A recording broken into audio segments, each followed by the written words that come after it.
Hello, friends, clients of Walker Gates Fella. I am Jennifer Walker Gates, immigration attorney in Austin, Texas.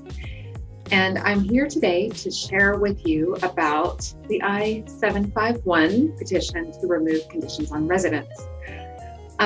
Specifically, we're going to be talking today about how this works for individuals who have suffered abuse, battery, or extreme cruelty.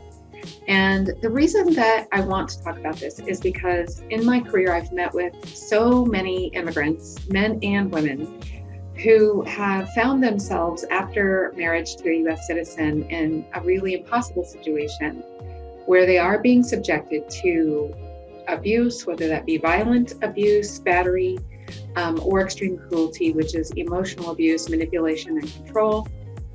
And they feel so isolated and then also extremely stressed and worried that they're going to lose their immigration status, that they're going to have their residence taken away because they can't file the I-751 with their spouse. Their spouse either refuses to do so, there's been a divorce or a separation, and communication has broken down between the spouses.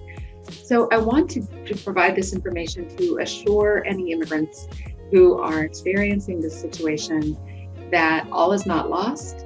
Even though you may have separated from your spouse, it is okay. You can still file the I-751 petition. You can still have it approved and you can still be issued your 10-year green card. Furthermore, if you have divorced on the basis of abuse or extreme cruelty, and then you submit the I-751 to remove your conditions on that basis, you are still on the 3-year track to be able to apply for naturalization. So although it is not an easy process, it's still a stressful process. Ultimately, it is completely possible to salvage your residence status in the United States and remain on the path to U.S. citizenship if that is what you wish. So I'm going to share some information now with you and talk a little bit about the requirements for this process, how it works, and what kind of evidence that you may need if you are going through this.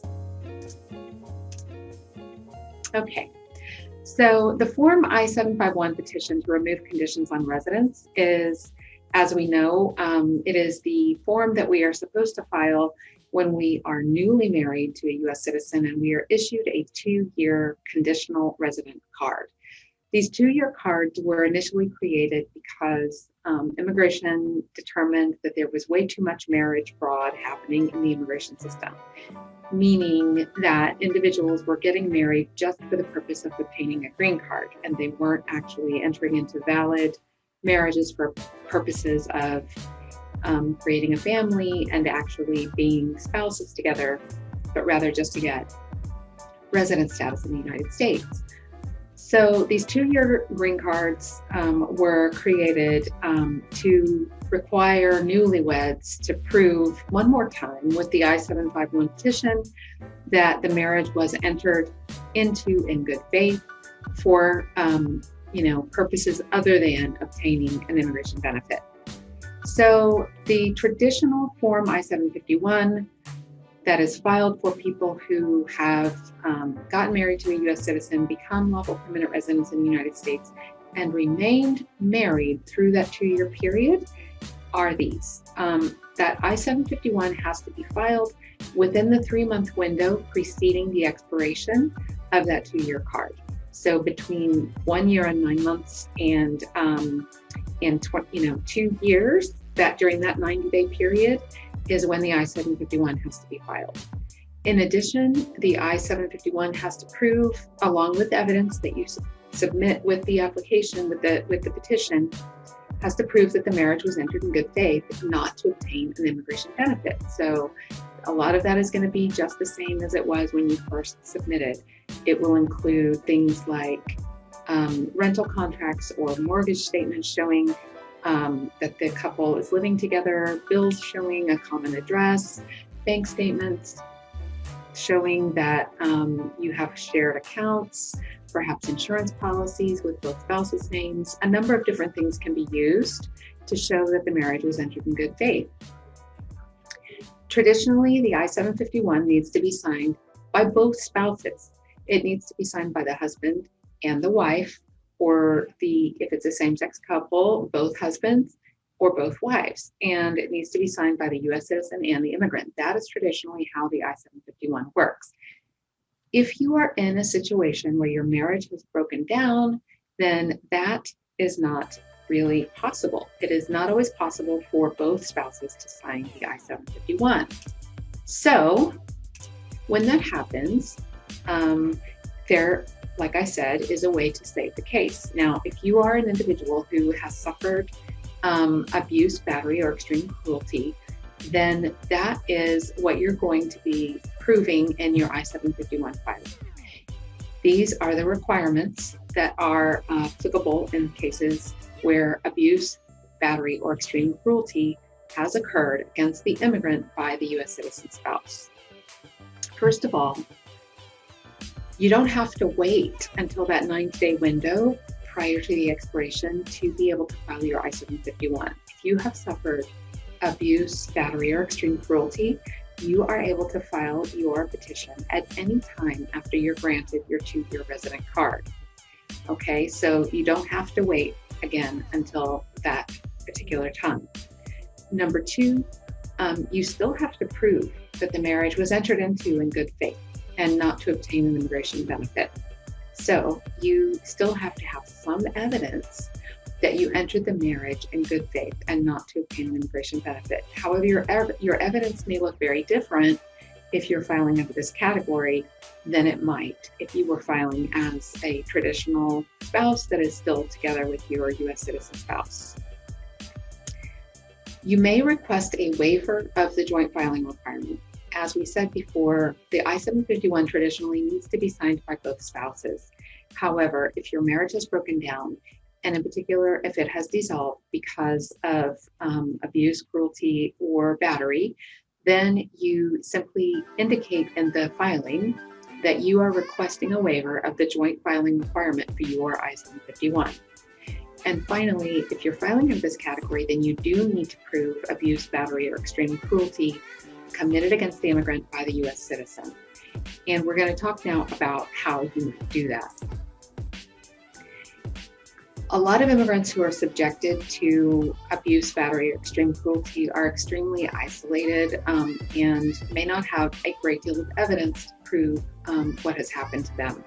Immigration knows this. They should, at least every officer who works for immigration should understand, at least at a rudimentary basic level, the dynamics of domestic violence and abusive relationships, and understand that the immigrant spouse is vulnerable and is likely to have been very isolated and kept from having a lot of relationships, a lot of witnesses, a lot of evidence of what has happened to them. Okay, so these are the types of things that you can use to prove your case.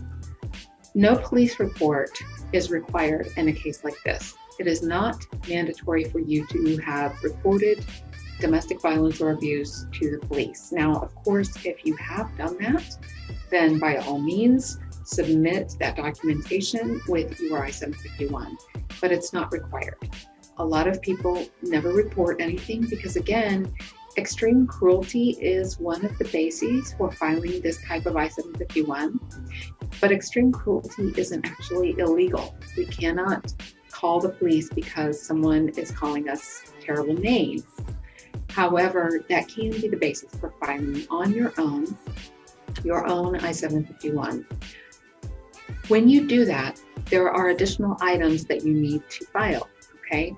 So although you don't need a police report, you do need a personal statement detailing the dates, times, and events of the abuse, assault, or extreme cruelty. So you have to really detail everything that you possibly can about what has happened to you. This can be a really painful experience to have to write out, but unfortunately, there is no real other way for immigration to really know and understand what has happened. So we do have to require every client to provide one of these statements. The other thing that you can provide is a psychological evaluation. If you are applying on the basis of extreme cruelty, it is highly recommended that you work with a psychologist You can document what has happened to you and substantiate what has happened to you based on the symptoms that you are experiencing. Almost everyone who goes through a situation like this exhibits some symptoms related to the trauma that they have suffered. So that may be a heightened startle response. You may be very easily startled, extremely anxious. You may be having physical pain that is kind of inexplicable. You may be having lots of stress headaches. You may be having digestive issues as a result of stress, certainly sleep issues as a result of stress. There may be a number of other clinical symptoms that you are exhibiting, and a psychological evaluation will help you document and confirm all of that experience. And it lends a great deal of credibility to what you're saying.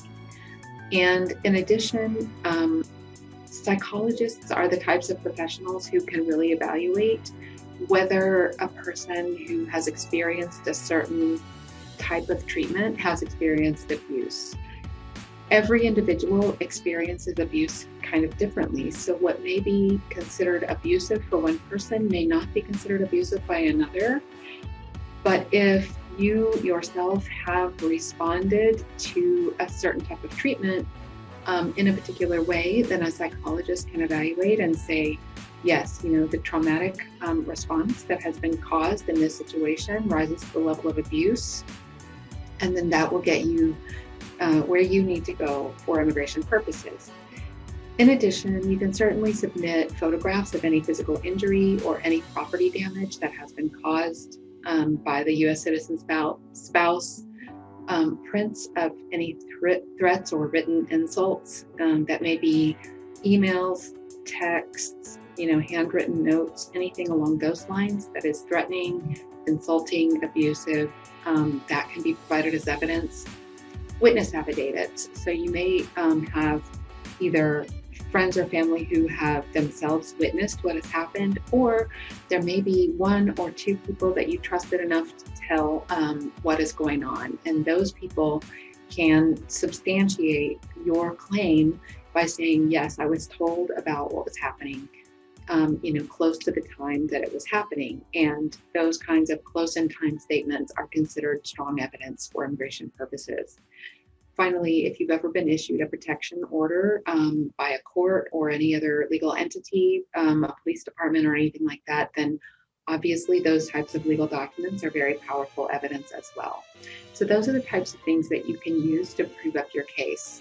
We have been able to win these cases for individuals who had nothing more than their own personal statement, psychological evaluation, and witness affidavits.